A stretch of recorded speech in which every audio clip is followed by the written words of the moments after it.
You clean your entire house every single week, and by Wednesday, the place is a mess again.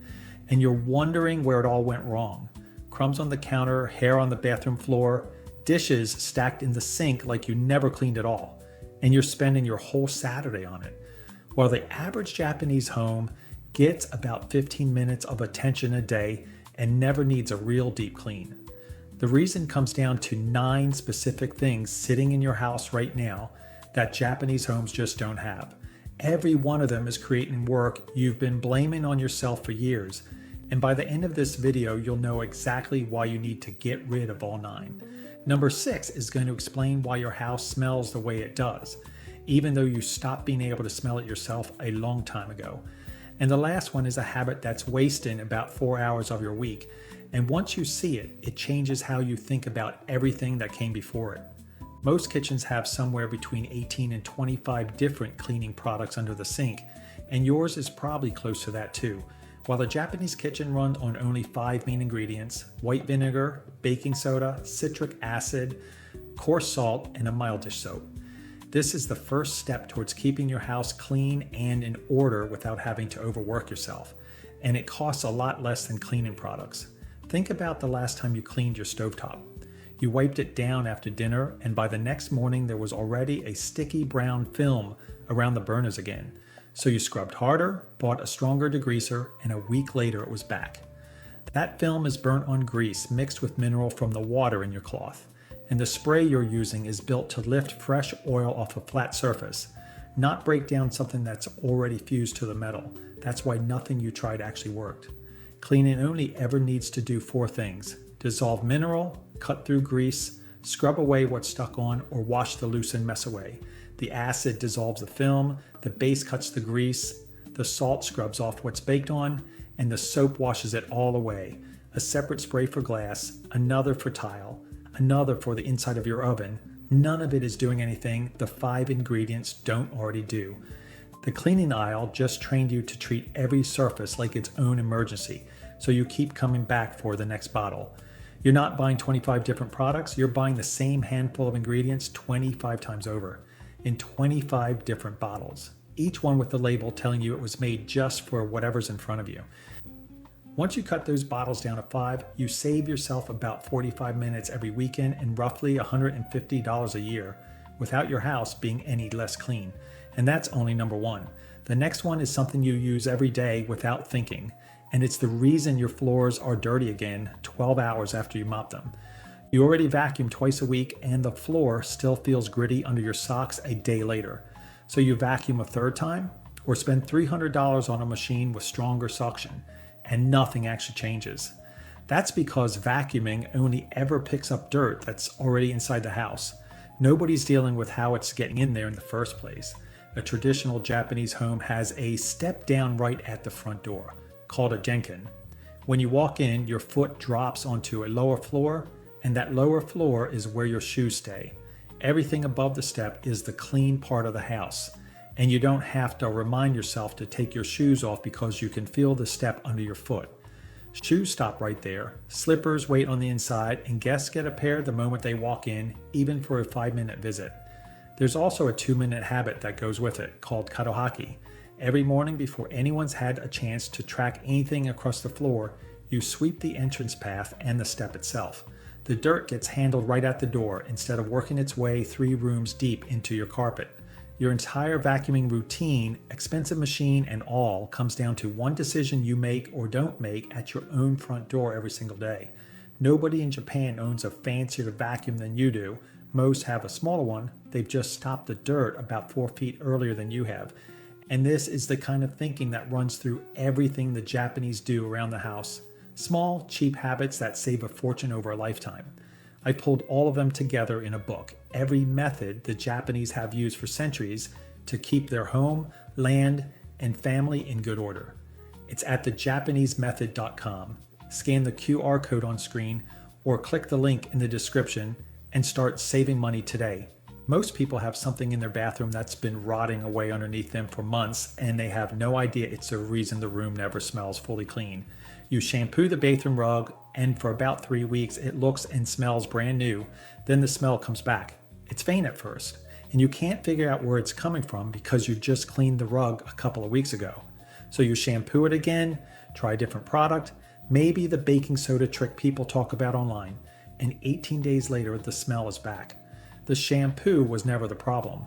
Every time you step out of the shower, water drips onto the rug and soaks into the pad underneath it.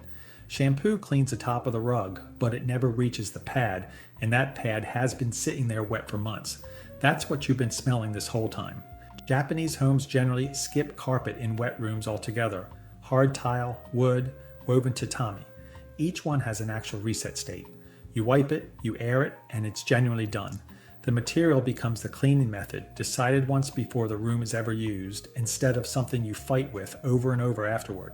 I'm not telling you to rip up your bathroom floor this week. Most people can't. But the bath mat, the kitchen runner by the sink, the little rug by the back door, those are things you could swap out this weekend for something that dries flat or goes straight in the wash. Worth knowing before you buy the next one, the thick plush mats that feel best under your feet are usually the ones that hold moisture the longest and take the longest to dry. So the feature you paid extra for is working against you. Number 4 is why you keep rewashing clothes that were already clean. You wash a shirt, it comes out of the machine smelling like nothing, which is what clean actually smells like, and you hang it in the wardrobe. 3 days later you put it on and there's a faint damp note to it, even though it was never dirty, so you wash it again, or run an extra rinse cycle, or switch detergents thinking the old one left residue behind. The washing machine was never the problem. The wardrobe was. Pack a rail of clothes in tight enough and there's no airflow between the garments, so whatever moisture is left in the fabric after drying just sits there trapped between 2 shirts and slowly turns into that damp smell you keep trying to wash out. Japanese households tend to keep closets around 70% full on purpose, and they'll crack the doors open during humid months so air can actually move through the rail, with a stick of charcoal or a moisture absorbing sheet in the drawer doing the rest. The fix for a damp smelling wardrobe was never more washing or a stronger detergent. It was air. That's 4 things down, and every one of them was hiding behind a door you had to open to find.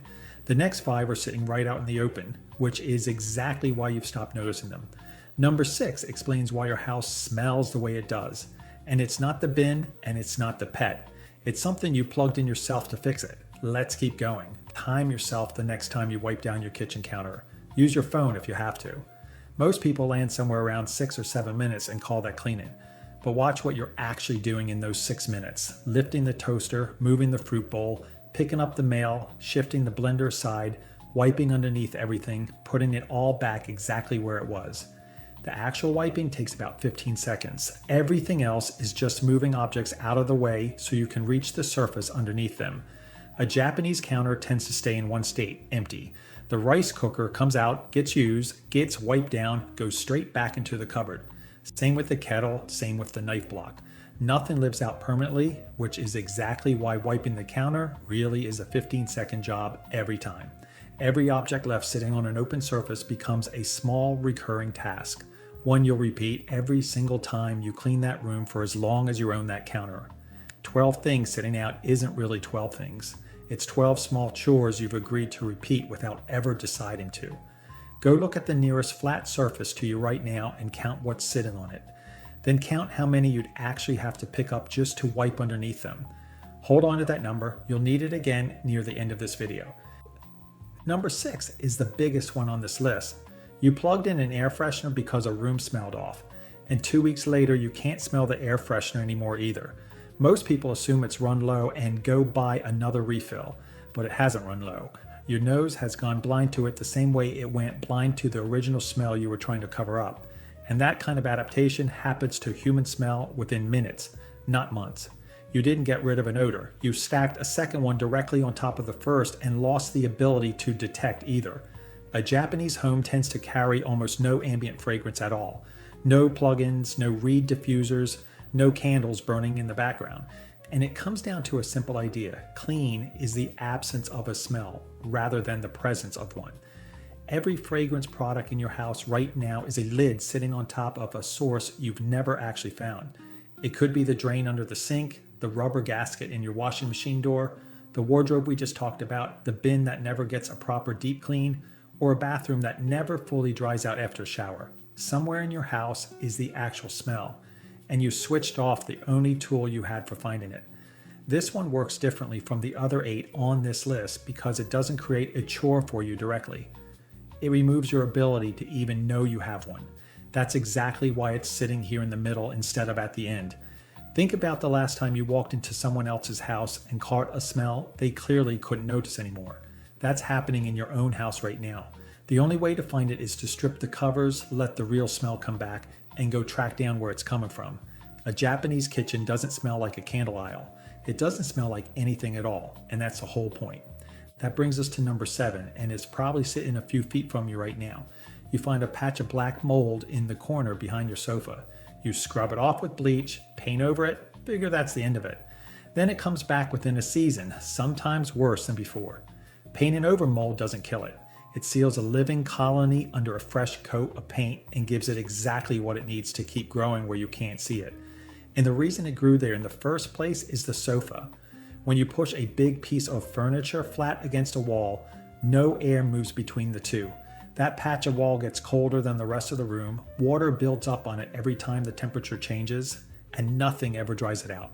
Japanese homes leave a small gap behind every large piece of furniture, sofas included, and pair that with something called kanki, 10 to 15 minutes a day with windows open on opposite sides of the room, even in winter, so the air actually turns over instead of sitting still. Put your hand flat against the wall behind your own sofa for a second, then move it to the open wall right beside it. You'll feel the difference immediately, and that's the entire mechanism behind that mold corner you keep repainting roughly once a year on a schedule you never actually chose. It's usually the same piece of furniture too, the one nobody moves because it's heavy or it's always been there. Moving it always feels like more effort than just repainting again next spring. So the furniture itself is really the reason that wall never gets the chance to dry out. Number 8 is why a bedroom can have brand new sheets on it and still smell faintly closed the second you walk in. You change the sheets every week right on schedule, and the room still smells faintly closed the moment you walk in. So you start changing them twice a week instead, which doesn't help either. A single night of sleep moves a real amount of moisture out of your body and into the bedding around you. Not just the sheets on top, but the duvet and the mattress underneath. And no amount of laundering that top layer ever touches what's sitting in the layers below it. There's a practice in Japan called mushiboshi, airing bedding directly in the sun. Traditional homes fold the futon away every morning, and on a clear day it goes out over the balcony rail. So walking through an older neighborhood on a sunny morning, you'll see bedding hanging over nearly every railing on the street. Direct sun and moving air dry out the layers a washing machine can never reach. And the sunlight itself deals with whatever's living in them. Most of you don't sleep on a futon, and that's fine. The version that translates over is simple enough. Strip the sheets, open the window, leave the mattress bare for an hour before you remake the bed. Once a month, lean the mattress against the wall and put a fan on it for an afternoon, with the pillows and duvet going out into direct sun whenever the weather allows it. Multiply that one night's worth of moisture by every night you've slept in that bed since it was last properly aired out. And you'll see this was never really a laundry problem. Washing more often was never going to solve it. That brings us to the last one. Number 9 isn't an object at all. It's a habit, and it's the 4 hours I told you about right at the beginning of this video. A Japanese home simply doesn't have a Saturday deep clean. The whole category doesn't exist there. What's actually been happening to you is that you've been treating cleaning as an event, and events get postponed. Something comes up, you're tired, it can wait until next weekend just this once. Every postponement lets the mess underneath grow a little bigger, which makes the eventual clean bigger too, which makes it even easier to put off again the next time around.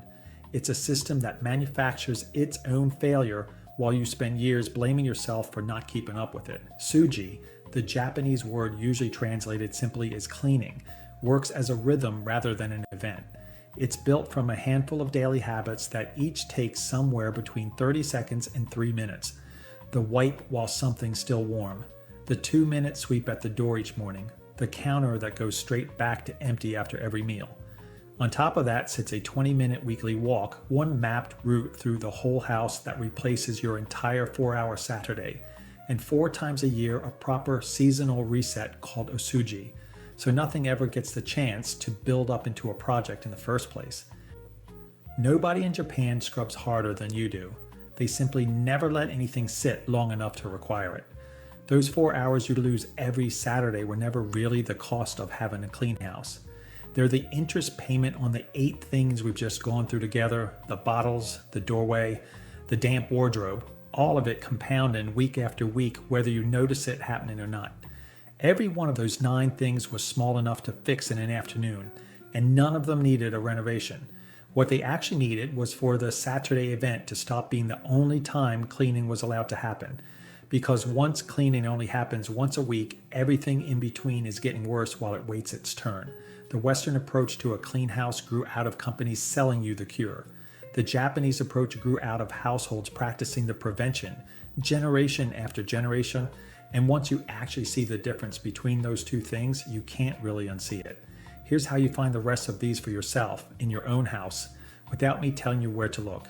Pick any surface right now, and before you clean it, ask one question. To wipe it this second, how many objects would you actually have to pick up and put back down first? 0 or 1, and that surface is fine. Leave it alone. 2 or more, and it was never really dirty in the way you assumed. It's obstructed. The reason cleaning it feels like a chore every time isn't that you're behind. It's that what looks like one job is actually several jobs wearing a disguise. Think back to the counter and how many things you had to move just to wipe it. Compare that to here. In a Japanese home, every surface clears this bar. Every counter, every shelf, every windowsill, wipeable in one motion, always. That's not an extra standard stacked on top of everything else you already do. That's the entire standard. Everything in this video comes out of that one idea. You don't need to fix all 9 this week, and you shouldn't try to. Attempting all 9 at once is exactly the kind of Saturday-sized event we just spent this whole video taking apart. Pick one. Find the surface that fails hardest, clear it, and see what it changes about how the room feels tonight. Run this on one surface right now while it's fresh, and tell me what you find in the comments. If this was useful, share this video with someone who needs to see it, and hit subscribe to always catch my videos. Thank you for watching. Until next time.